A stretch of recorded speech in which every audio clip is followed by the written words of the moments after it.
ఏం తెచ్చిండ్రో ఏమో. రైట్, మరో వార్త చూస్తే వెనజులా ఉద్యమానికి నోబెల్ శాంతి ప్రజాస్వామ్యం కోసం పోరాడుతున్న మరియా కొరీనాకు దక్కిన పురస్కారం. ఈమె అంకితం చేసింది ఎవరికి? ట్రంప్కు. బుల్లెట్లకు బదులు బ్యాలెట్లు నినాదంతో వెనజులాలో ఉద్యమం చేసిందట. స్వేచ్ఛాయుత నిష్పాక్షిక ఎన్నికల కోసం 20 ఏళ్ళుగా చాలా పోరాటం చేసిందంట. నియంతృత్వానికి వ్యతిరేకంగా ప్రతిపక్షాలను ఏకం చేసిన దీశాలట. ప్రాణాలకు ముప్పు ఉన్న స్వదేశంలోనే అజ్ఞాతంలో ఉంటూ పోరాటం అంట. గ్రేట్, చాలా గ్రేట్ నిజంగా. ట్రంప్తో సహా 338 మంది నామినేటెడ్ అయినా వారందరినీ కాదని కొరీనాను ఎంపిక చేసిన నోబెల్ కమిటీ అంట. మా పోరాటానికి అండగా నిలిచిన అమెరికాకు కృతజ్ఞతలు. డొనాల్డ్ ట్రంప్కు నోబెల్ శాంతి బహుమతి అంకితం చేసింది మరీనా. కానీ చాలా గొప్ప పోరాటం చేసినట్టుంది. ఒకసారి చదువుదాం. ప్రపంచమంతా ఎంతో ఆసక్తిగా ఎదురు చూసిన నోబెల్ శాంతి బహుమతి ప్రకటన శుక్రవారం వెలువడింది. ప్రతిష్టాత్మక నోబెల్ శాంతి పురస్కారానికి వెనజులా ప్రతిపక్ష నాయకురాలు మరియా కొరీనా మచాడో ఎంపిక అయ్యారు. ప్రజాస్వామ్య హక్కుల పరిరక్షణ కోసం ప్రజల తరపున పోరాడినందుకు ఈ పురస్కారానికి ఎంపిక చేసినట్టు నార్వేజియన్ నోబెల్ కమిటీ తెలిపిందట.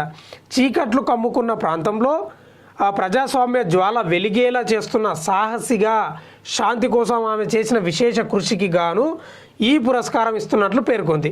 వెనజులాను నియంతృత్వ దేశం నుంచి ప్రజాస్వామ్య దేశంగా మార్చేందుకు శాంతియుత పోరాటం చేశారని ఒకసారి 2లో చదువుదాం. చదవాలి, ఇట్లుంటోళ్ళై చదవాలి, తెలుసుకోవాలి జీవిత చరిత్రలు, ఏం పోరాటం ఏం కథ అనేది.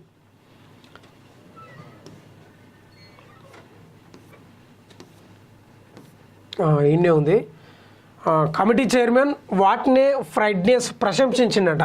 ప్రపంచవ్యాప్తంగా నియంతృత్వ ధోరణి పెరుగుతున్న పరిస్థితుల్లో మరియా లాంటి ప్రజాస్వామ్య పరిరక్షకులు ఎంతో అవసరమని కమిటీ అభిప్రాయపడిందట.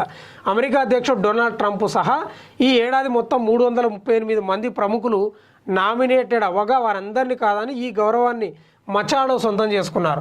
ఈ ప్రకటనతో నోబెల్ శాంతి బహుమతి తనకే దక్కాలని పదే చెప్పుకుంటూ వచ్చిన ట్రంప్కు నిరాశ తప్పలేదు. ఎందుకు? ట్రంప్ ఏం నరికిండని ఆయనకు రావాలి. ఆయన ఏం ఉద్యమాలు చేసిండు, ఏం నరికిండు? ఎవరి మరియా కొరీనా?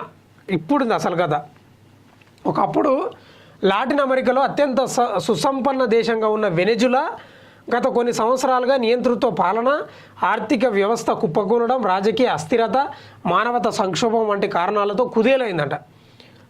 అలాంటి క్లిష్ట పరిస్థితుల్లో బుల్లెట్లకు బదులు బ్యాలెట్లను ఎంచుకుందామంటూ మచాడో ఒకసారి చెప్పిన మాటే ఆమె శాంతియుత ప్రజాస్వామ్య పోరాటానికి నినాదమైందట.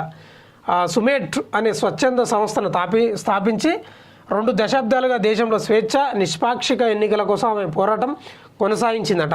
అణిచివేతలకు వెరవకుండా సైనిక పాలనకు వ్యతిరేకంగా ప్రజా హక్కుల కోసం గలమెత్తారు. 2024లో జరిగిన అధ్యక్ష ఎన్నికల్లో వెనజులా సర్కారు ఆమెను పోటీ చేయనివ్వలేదంట 2024లో. దీంతో ప్రతిపక్ష అభ్యర్థి ఎడ్ముండో గోంజాలేజ్కు మద్దతిచ్చి వేలాది మంది వాలంటీర్లను పర్యవేక్షకులుగా నియమించిందట.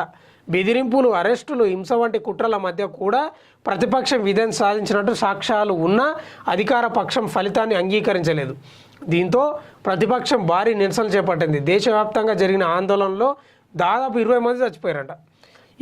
ఈ పరిణామాల తర్వాత మచాడోపై అరెస్ట్ వారెంట్ జారీ అయిందట. అప్పటి నుంచి ఆమె ప్రజా జీవితానికి దూరంగా ఉన్నారు. కానీ సామాజిక మాధ్యమాల ద్వారా ప్రజలను చైతన్యపరిచేందుకు పోరాటం చేస్తూనే ఉన్నారు.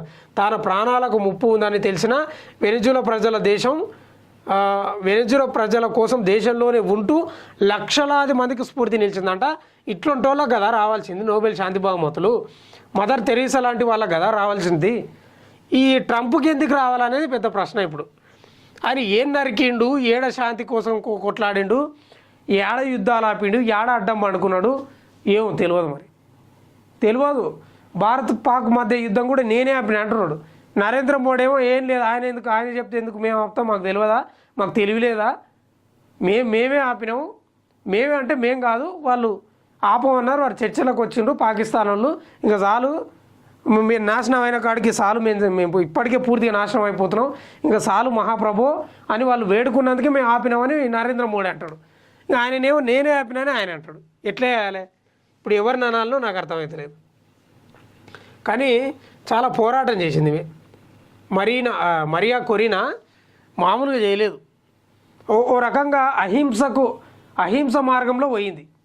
హింసను పక్కన పెట్టి అహింస మార్గంలో పోయింది అంతే. మన గాంధీజీ ఎట్లా పోయిండో అట్లా పోయింది. అందుకే శాంతి నోబెల్ బహుమతి వచ్చింది, రావాలి కూడా.